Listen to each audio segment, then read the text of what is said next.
Project પ્રવૃત્તિ book ધોરણ 8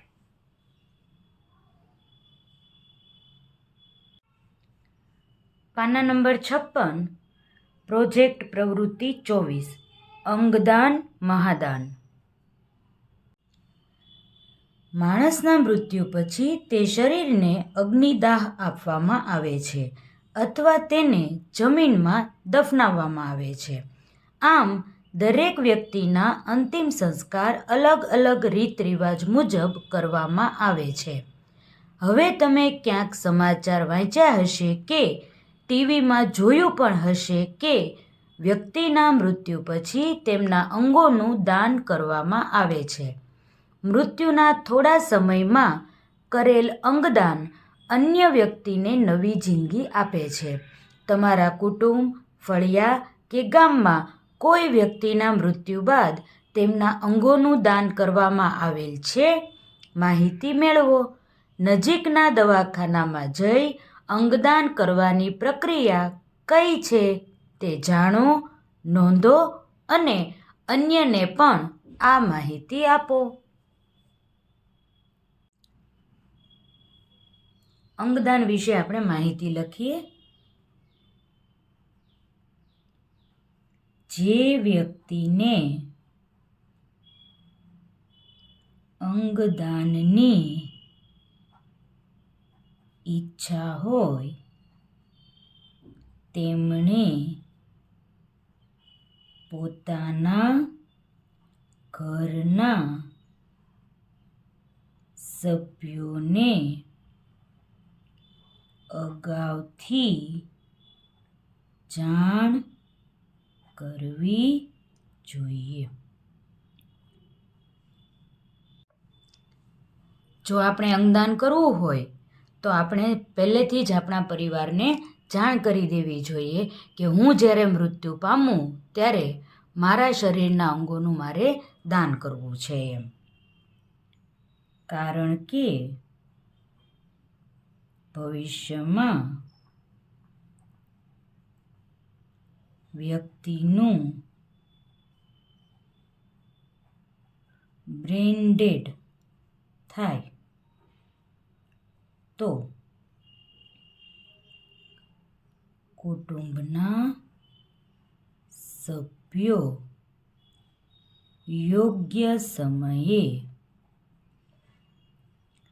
અંગદાનની પ્રક્રિયા કરી શકે.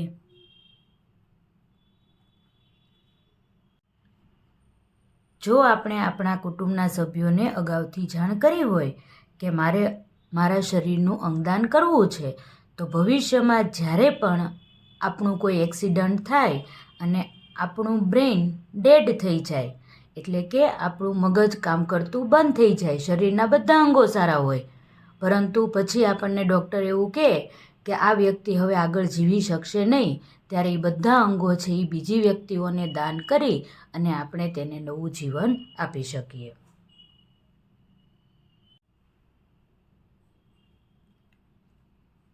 જે વ્યક્તિને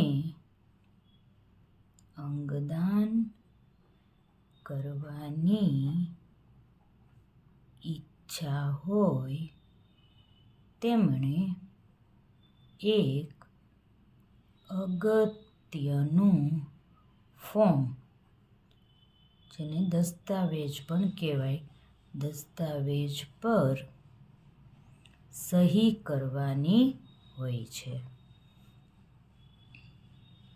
જેથી જ્યારે તે વ્યક્તિનું બ્રેઇન ડેડ થાય, આનું ગુજરાતી હું કેવું લખું? અકસ્માત થતાં મગજને ઈજા થવી, એટલે તમને યાદ રહે. તે વ્યક્તિનું બ્રેઇન ડેડ થાય ત્યારે તેના અગત્યના અંગો અંગદાનમાં લઈ શકાય. માત્ર એક ફોર્મ ભરવાનું હોય છે અને એ ફોર્મ આપણે જ્યારે ભરી નાખીએ અને વ્યક્તિઓને ઘરમાં આપી દઈએ ત્યારે આપણું બ્રેઇન ડેડ ગમે ત્યારે થાય ત્યારે એ ફોર્મની મંજૂરીથી ડૉક્ટર આપણા અંગોનું દાન અન્ય વ્યક્તિને કરી શકે.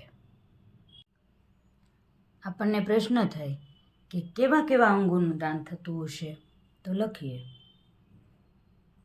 હૃદય, લીવર, કિડની, આંખ વગેરે જેવા અતિ આવશ્યક અંગોનું દાન થઈ શકે છે.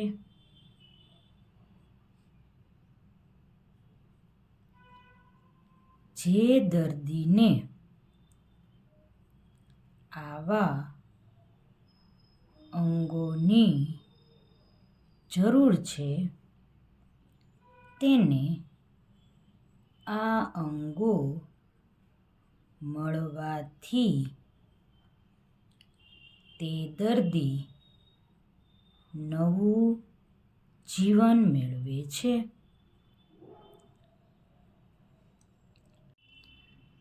બ્રેઇન ડેડ થવાથી આપણું તો મૃત્યુ જ થઈ જવાનું છે, પરંતુ દુનિયામાં ઘણા એવા વ્યક્તિઓ હશે, કોઈને લીવરની જરૂર હશે, કોઈને કિડનીની જરૂર હશે, કોઈને હૃદય, કોકને આંખ, જેને જે અંગની જરૂર હોય તેને આપણું અંગ આપવામાં આવે, એના શરીરમાં ફિટ કરવામાં આવે, જેથી કરીને આપણે ભલે મૃત્યુ પામીએ પણ સામેવાળો જે દર્દી છે એને નવું જીવન મળી જાય છે.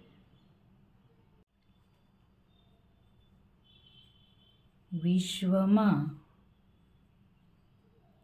અમેરિકા અને ચીન પછી ભારત અંગદાનમાં ત્રીજા સ્થાને છે.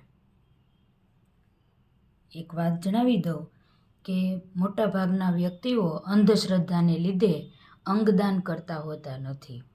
બધાનું પોતપોતાના રીતિરિવાજ મુજબ અંતિમ સંસ્કાર કરે તો જ એને મુક્તિ મળે એવું માનતા હોય છે. હિન્દુઓ છે એ શરીરને બાળે છે, ખ્રિસ્તી અને મુસ્લિમ લોકો છે એ મૃત્યુ પામેલા વ્યક્તિના શરીરને દફનાવે છે અને પછી આપણે એવી અંધશ્રદ્ધા રાખતા હોઈએ છીએ કે જો વ્યવસ્થિત અંતિમ સંસ્કાર કરવામાં ન આવે તો એ વ્યક્તિને મુક્તિ મળતી નથી. એમ ખૂબ ઓછા લોકો અંગદાન કરે છે. કેટલા લોકો અંગદાન કરે છે એ લખીએ આપણે.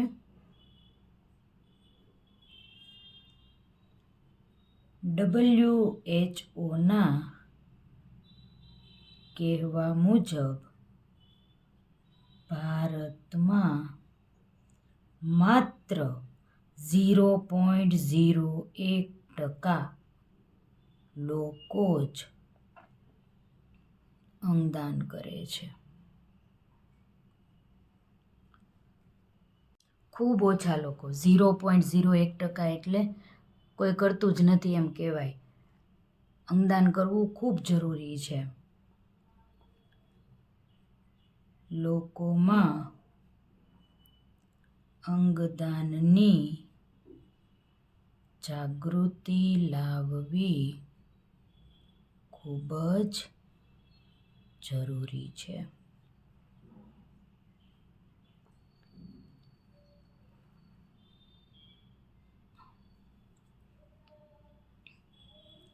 અંગદાન કરવાથી જો માણસ ધારે તો પોતાના મૃત શરીરમાં રહેલા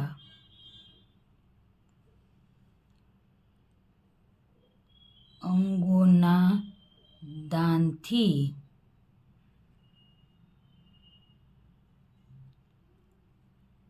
7 વ્યક્તિઓને નવું જીવન આપી શકે છે.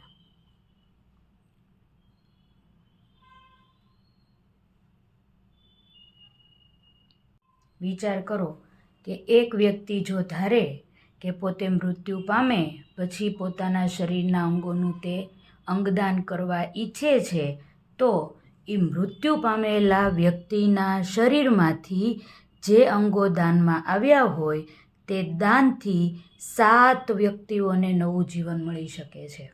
એટલે આપણા અંગો અલગ અલગ વ્યક્તિ હોય એવા 7 વ્યક્તિઓને આપણે દાન કરી શકીએ. કોઈને લીવરની જરૂર હોય, કોઈને હૃદયની, કોઈને આંખની, કિડનીની, જે અંગોની જરૂર હોય તે અંગો આપણે તેને પૂરા પાડીએ તો તેને નવું જીવન મળી શકે છે.